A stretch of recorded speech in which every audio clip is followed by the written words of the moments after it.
Assalamualaikum warahmatullahi wabarakatuh. Bismillah, alhamdulillah. Allahumma salli wa sallim wa barika ala sayyidina Muhammadin wa ala alihi wa ashabi ajma'in, amma ba'du. Saudaraku, dimanapun Anda berada,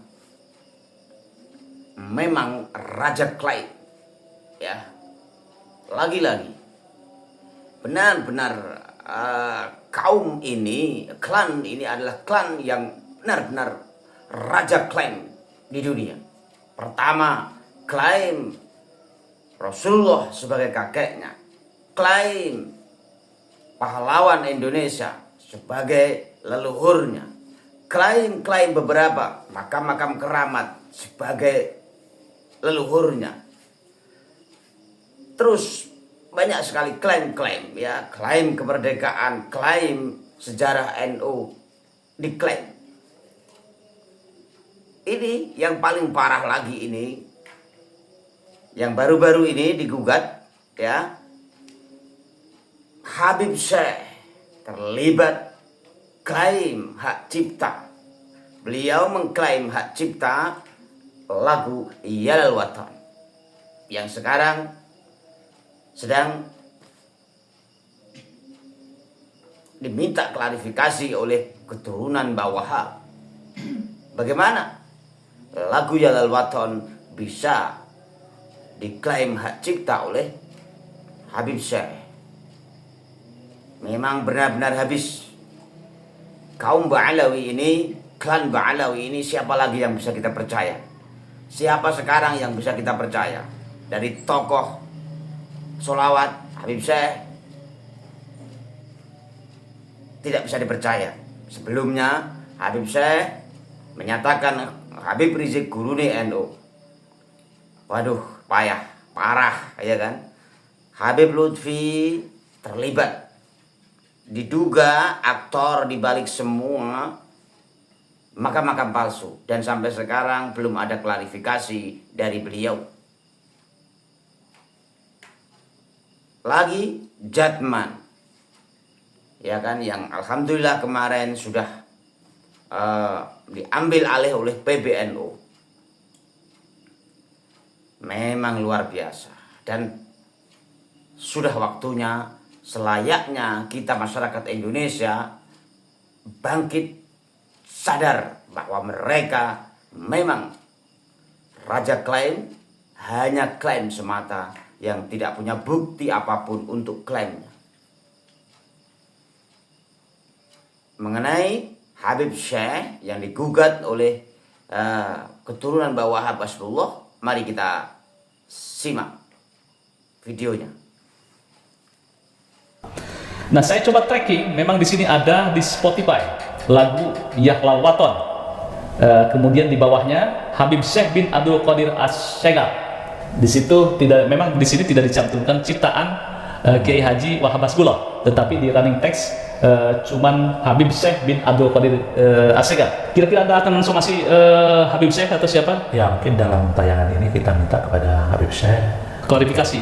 Oh, oke, ya. Karena yang banyak beredar itu, saya perlu cek kembali ya, bahwa ciptaan Yalal Watan itu diklaim oleh Habib Syekh, gitu kan.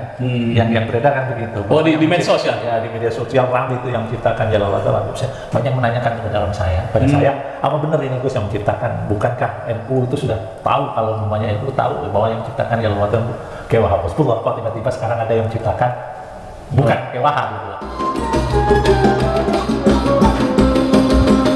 Assalamualaikum warahmatullahi wabarakatuh. Waalaikumsalam.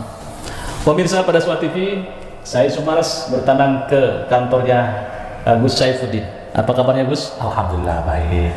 Beliau Ketua PCNU Jakarta Pusat, dan dalam posisi ini sebagai perwakilan dari keluarga Mbah Wahab. Ya.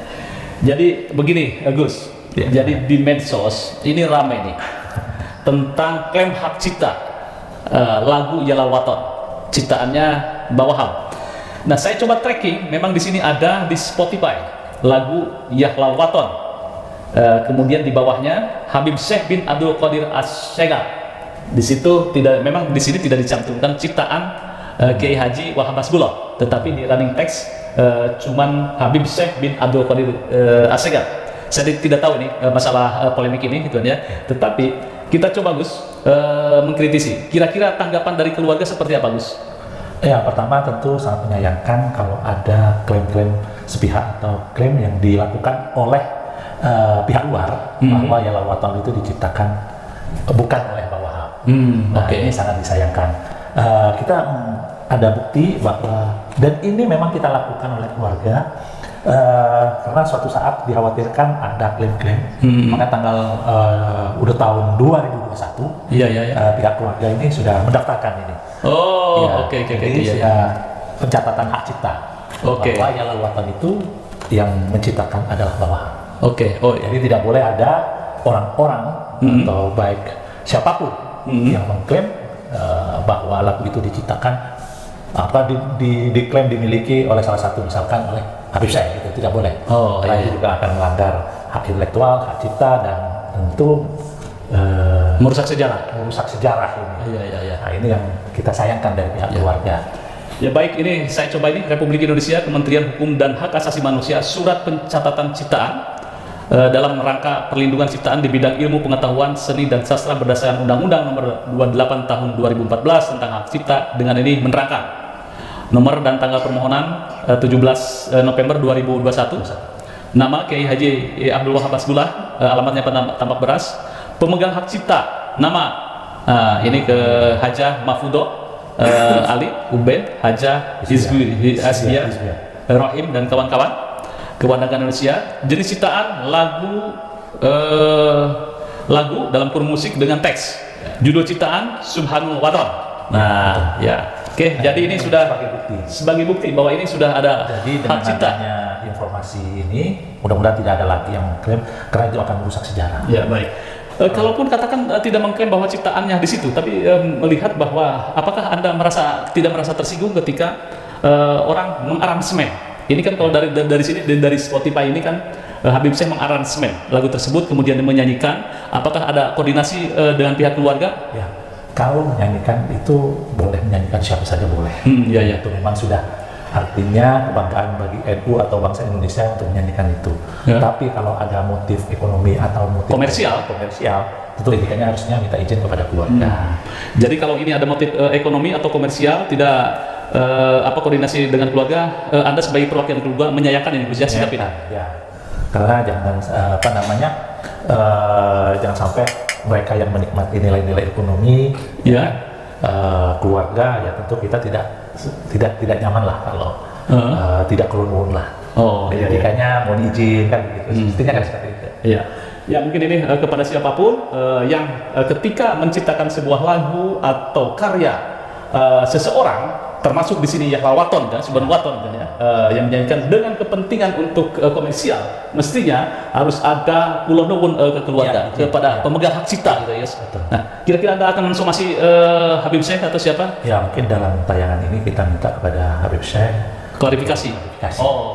Karena yang banyak beredar itu, saya perlu cek kembali ya, bahwa ciptaan Yalal Wathon itu diklaim oleh Habib Syekh gitu kan, yang beredar kan begitu. Di medsos ya? Ya, di media sosial ramai itu yang menciptakan Yalal Wathon Habib Syekh. Banyak menanyakan kepada saya, apa benar ini Gus yang menciptakan? Bukankah NU itu sudah tahu, kalau namanya NU tahu bahwa yang menciptakan Yalal Wathon itu Kiai Wahab Hasbullah, kok tiba-tiba sekarang ada yang menciptakan bukan Kiai Wahab gitu. Nah, ini yang dalam kesempatan ini saya ingin menegaskan dan mengklarifikasi kembali bahwa ada hal yang sangat penting. Lahirnya lagu Yalal Wathon itu yang perlu kita tahu adalah sebuah kegelisahan bahwa Wahab Hasbullah setelah menyelesaikan pendidikannya dari Mekah tahun 1914, itu beliau mendirikan namanya pendidikan Nahdlatul Wathon, kebangkitan kebangsaan. Kebangkitan tanah air. Karena Mbah Wahab merasa kalau kita bangsa Indonesia yang tidak ditanamkan rasa cinta dan rasa nasionalismenya dibangkitkan, Mbah Wahab pesimis bahwa Indonesia ini akan sulit untuk bisa merdeka dan melawan pada penjajah. Makanya setiap santri-santri itu sebelum mulai ngaji atau pendidikan, mereka itu nyanyikan dulu Yalal Wathon. Berdiri. Jadi berdiri dengan ini ya, Yalal Wathon. Wah, dahsyat. Ada satu cerita bahwa Belanda waktu itu kan memang melarang. Iya, betul. Menyanyikan lagu kebangsaan atau lagu patriotisme yang membangkitkan semangat untuk melawan penjajah itu kan nggak boleh. Iya. Sehingga Mbah Wahab mensiasatinya dengan bahasa Arab. Dengan bahasa Arab. mendatangi pesantren-pesantren. Wah, lagi ngaji ya? Wah, lagi ngaji. Padahal di balik makna dari lagu itu sebenarnya sangat luar biasa. Iya, perjuangan untuk memerdekakan itu. Intelnya menyampaikan kepada komandannya aman. Sedang berdoa. Sedang baca selawat begitu. Tapi mereka sedang menanamkan jiwa semangat. Iya. Baik, coba kita ini Said ya, yalawaton. Kemudian hubul waton minal iman. Walataku minal firman inhadu alal waton. Nah, kita coba terjemahnya. Iya. Terjemahkan, pusaka hati wahai tanah airku, cintamu dalam imanku. Jangan halangkan nasibmu. Bangkitlah hati, bangkitlah hei bangsaku. Luar biasa itu. Ini yang bangkitlah hei bangsaku. Dan memanggil itu dengan wahai pusaka hatiku. Ya kan? Artinya bahwa menilai bahwa kita ini lahir dari bumi Indonesia ini. Kita minum, makan dari bumi Indonesia dan sujud di bumi Indonesia, bahkan mati juga akan mati di makam di tanah. Nah, jadi kita ini tidak bisa dipisahkan dari tanah air gitu. Bahkan kita bisa mengaji, bisa sholat dan ini karena ada tanah air. Maka jangan sampai ada siapapun yang akan menghalangi untuk bisa bangkitnya tanah air ini. Maka kata Bapak harus lawan. Betul ya. Ini di bait terakhirnya kan luar biasa ini kan ya. Siapa datang mengancammu kan binasa di bawah dirimu. Wah, ini kan ada dua ya. Indonesia negeriku, engkau panji martabatku. Siapa datang mengancammu kan binasa di bawah dirimu. Ini dahsyat sebetulnya ya untuk perjuangan heroik ini ya. Heroik itu. Dan ada yang menarik juga dari syair itu ada penyebutan Indonesia. Jadi Pak Wahab sudah menggunakan kata Indonesia itu tahun 1916. Berarti memang udah berdekatan dengan Sumpah Pemuda. Oh, itu udah berdekatan dengan Sumpah Pemuda. Ya, ada sudah. Jadi Pak Wahab itu sudah mengungkapkan suatu cita-cita. Jangan takut, kita sebagai bangsa ini untuk punya cita-cita untuk merdeka. Betul. Dan kemerdekaan itu tidak bisa hanya lahir dan akan turun dengan sendirinya tanpa adanya perjuangan. Iya. Baik. Ini yang maksudnya kenapa saya harus menyampaikan ini, cita-cita yang murni ini jangan sampai di lagu ini diklaim oleh orang-orang tertentu hanya untuk kepentingan komersial. Padahal di situ ada nilai-nilai perjuangan, darah dan air mata yang harus ditumpahkan oleh bangsa Indonesia ulama. Ya baik, ini Gus ada penelitian menarik yang dilansir dari Jurnal Universitas Islam Negeri UIN Kiai Haji Ahmad Siddiq Jember yang berjudul Makna Lagu Yalawaton. Jadi makna lagu Yalawaton itu terbagi menjadi tiga. Nah, ini hasil risetnya. Dari saya bagi tiga. Betul. Yang pertama memiliki makna detonasi. Jadi penyair ingin menyampaikan kecintaannya terhadap tanah air harus dibuktikan dengan kematian musuh. Ini kan dasar, artinya perlawanan. Ini dasar, ini makna detonasinya. Berarti jangan takut mati, gitu. Iya betul, membangkitkan semangat kan di sini kelihatannya, bahwa di sini makna dari detonasi lagu ini. Nilai sebuah jihad itu harus ada pengorbanan jiwa dan raga. Iya betul. Dasar ini dengan kematian musuh, artinya musuh itu harus kalah kalau kita mau menang. Nah, harus mati di sini. Yang kedua, makna konotasi. Penyair ingin mengajak kepada seluruh masyarakat Indonesia untuk selalu menjaga semangat cinta tanah air dengan menjaga dan mempertahankan persatuan dan kesatuan Indonesia. Ini sudah sangat luar biasa Pak Wahab, bagaimana ini kesatuan masyarakat Indonesia ini untuk memperjuangkan kemerdekaan. Jadi memang lahirnya sebuah lagu itu adalah kegelisahan Pak Wahab melihat bangsa Indonesia itu mementingkan hanya dirinya dan kelompoknya. Bahkan kiai-kiai waktu itu, ulama-ulama hanya ngaji, setelah ngaji dari suraunya dia balik ke rumahnya, habis ngimami masjid dia balik ke rumahnya, tidak memikirkan nasib bangsa dan umat itu. Nah itulah digerakkan oleh bawah. Nggak bisa gitu, kita harus ada persatuan dan kesatuan. Tidak bisa mementingkan bahwa negara kemerdekaan itu harus di atas kepentingan pribadi dan golongan. Makanya lagu itu diciptakan. Nah, yang ketiga ini makna mitos, Gus. Jadi ada secara mitos. Jadi penyair ingin menyampaikan bahwa rasa cinta kepada tanah air tidak hanya sekedar perkataan, akan tetapi haruslah dibuktikan dengan perbuatan. Jadi actionnya ada. Cinta tanah air itu tidak hanya sekedar cinta tanah air atau ucapan, tetapi memang berperang, berjihad. Kira-kira seperti itu makna mitosnya dari lagu ini. Ya akhirnya mungkin dengan lagu ini bergeraklah seluruh komponen masyarakat, terutama para ulama dan para kiai, untuk menyuarakan nasionalismenya. Di ujung dari perjuangan itulah makanya keluar resolusi jihad Iya, iya. sebagai bukti untuk berjihad. Iya, santri itu ya. Bahasa menyampaikan siap mau melawan penjajah itu fardu ain. Betul, betul. Ya, ya, ya. Dan yang meninggal maka Mati syahid. Ya, ya. Baik, Gus, ini sebagai perhatian dan juga ini adalah sebuah statement resmi dari keluarga bahwa siapapun yang akan melakukan atau menyanyikan lagu Yalla Waton untuk kepentingan komersial, gitu ya, harus koordinasi. Ini kalau tidak klarifikasi ke pihak keluarga. Statement terakhir bagaimana Gus terhadap polemik dan bukan polemik saya pikir ini ramai tentang hak cipta di medsos. Kebenarannya maka perlu ini klarifikasi kepada Habib Syekh. Ya, mudah-mudahan ramainya di media sosial terhadap hak cipta terhadap lagu Yalla Waton ini mudah-mudahan sudah clear bahwa yang menciptakan lagu Yalla Waton itu adalah sang pendiri inisiator NU yaitu Kiai Wahab Hasanullah, dan memang ini harus dihentikan. Itulah ini kita harus ada penghargaan. Sekali lagi jas merah atau jas hijau, jangan sekali-kali kita melupakan jasa para ulama. Iya, iya, iya. Ini adalah jasa ulama yang menciptakan sebuah lagu.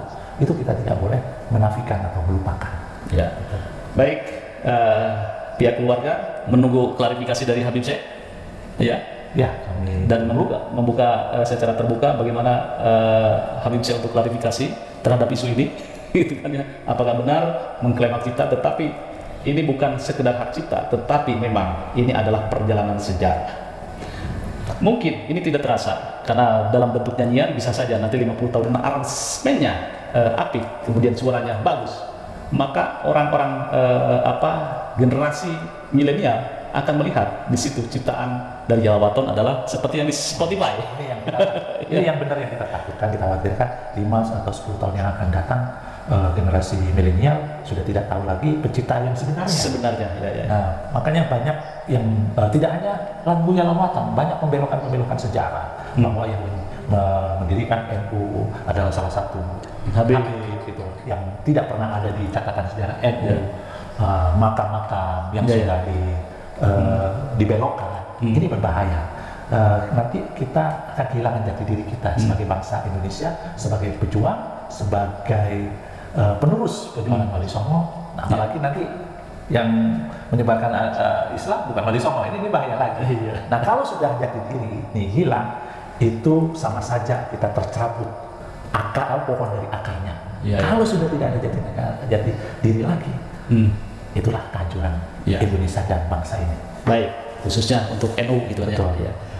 Baik, terima kasih pemirsa pada Suara TV dan juga kepada Habib Syekh. Mudah-mudahan mendengar video ini kita tidak sedang menuduh bahwa Habib Syekh itu mengklaim hak cipta atau pencipta lagu Yalla Waton, tetapi isu yang beredar seperti itu di media sosial. Kita sedang mengklarifikasi pertanyaan atau viralnya polemik terhadap cipta dari Yalla Waton itu sendiri. Baik, terima kasih. Jangan lupa like, subscribe pada Suara TV. Wassalamualaikum warahmatullahi wabarakatuh. Waalaikumsalam. Oke, di video ini jelas ya saudaraku sekalian, tidak boleh siapapun mengklaim sesuatu yang memang bukan karyanya. Ya, ini harusnya memang kita ini sadarlah ya, para masyarakat ini semakin sadarlah bahwa mereka memang benar-benar raja klaim ya, tidak punya karya yang bagus, mayoritas ya kan. Ya paling-paling bisa membuat karya. Kemarin si imamnya ya ini membuat lagu gak nyang fufu fafa ya, hanya semacam itu karyanya ya kan. Itu gak bisa karya yang indah, yang enak gitu kan. Ini klaim lagu kebangkitan ya, untuk perjuangan Yalla Waton diklaim. Wah, ini luar biasa ya kan. Ini memang semakin membuka ya, pasti akan terbongkar semuanya, satu persatu akan terbongkar. apa yang dilakukan oleh mereka yang memang menabrak kebenaran, ya, sesuatu yang kebohongan, pemalsuan, semuanya pasti akan terbongkar. Allah pasti tidak akan ridho di dunia, di negara NKRI yang sangat majmu, indah, ya. Ini banyak berkah para wali, ya, tidak akan ridho. Ya, pasti akan terbongkar semuanya. Dan apalagi ditambah mubahalah mereka, pasti akan terjungkal dengan mubahalahnya sendiri. Inilah memang Kiai Haji Imaduddin Usman Al-Bantani ini memang bukan satu-satunya, tapi pionir pembuka pintu kepalsuan semuanya. Andai kata tidak ada Kiai Haji Imaduddin Usman Al-Bantani yang membongkar kepalsuan nasab mereka, mungkin kepalsuan yang lain tidak akan muncul di permukaan karena takut kualat sebagai zuriat Rasul. Ya kan? Ini kan payah sekali. Oke, saudaraku sekalian, kita harus paham, ya. Semakin paham, makin cerdas, ya. Kita harus gunakan akal kita sebagai manusia yang berakal sehat. Mari kita dukung kewarasan akal sehat, ya. Bangkit masyarakat Indonesia dari keterpurukan, dari penjajahan spiritual. Ya. Kurang lebihnya mohon maaf. Wallahul muwaffiq ila aqwamit thoriq. Assalamualaikum warahmatullahi wabarakatuh.